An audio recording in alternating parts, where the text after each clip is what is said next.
William Joseph Kent was a business and political leader in Bathurst, New Brunswick in Canada. Kent's business enterprises were significant in the economic development of the region, and Kent was a founding alderman in Bathurst's first town council for 16 years, before serving as mayor of Bathurst for 2 terms. Kent was born to Hannah Branch and Joseph Kent.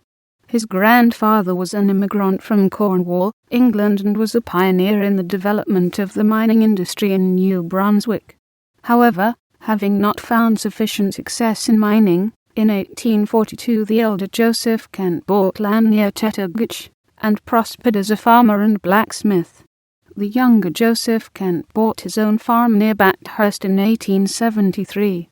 The Joseph Kent farm, where W.J. Kent lived as a child, is now on the Canadian Register of Historic Places. In the early 1880s, W.J. Kent worked in the company store of the West Bathurst lumber firm of R. and J. Stewart. Wanting to open his own store, Kent went to St. John to study at Kerr's Business College.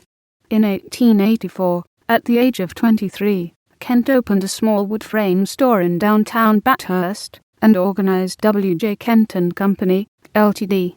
Catering primarily to the local farming community, it was the first general goods store in the area that was not owned by one of the large mining or lumber companies. The store proved popular, and in 1901, Kent built a larger brick building at 150 Main Street to house his growing enterprise. In 1914, the store was expanded again, and a 3rd story was added to the complex, creating what was then the largest department store in New Brunswick. Founded by Kent's son, J. Harold Kent, Kent's department store ran a successful catalogue business that rivaled Eaton's at its peak. The products offered for sale ranged from flour and animal feed to automobiles. In the 1950s and 1960s, Kent's catalogue became nationally known as a supplier of mining equipment and supplies. A copy of the 1927 catalogue is in the collection of the Nepisiguit Centennial Museum. In 1953, the company opened the first large supermarket in Bathurst next door to the department store on Main Street. It remained in operation until 1974. Kent's department store was a fixture of downtown Bathurst and was well known for its use of a pneumatic tube cash system that was among the last to be used in Canada. Rather than having a cash register at every counter, all transactions were handled by a central cashier who took payments and returned change through a tube system that connected to all the departments on all 3 floors. Kent's department store closed in September 1990 after being in business for 106 years. The main building was subsequently torn down, but one of the warehouses continued to be used by the Bathurst Farmers Market. W.J. Kent and Company founded or owned many other Bathurst area businesses in addition to the department store.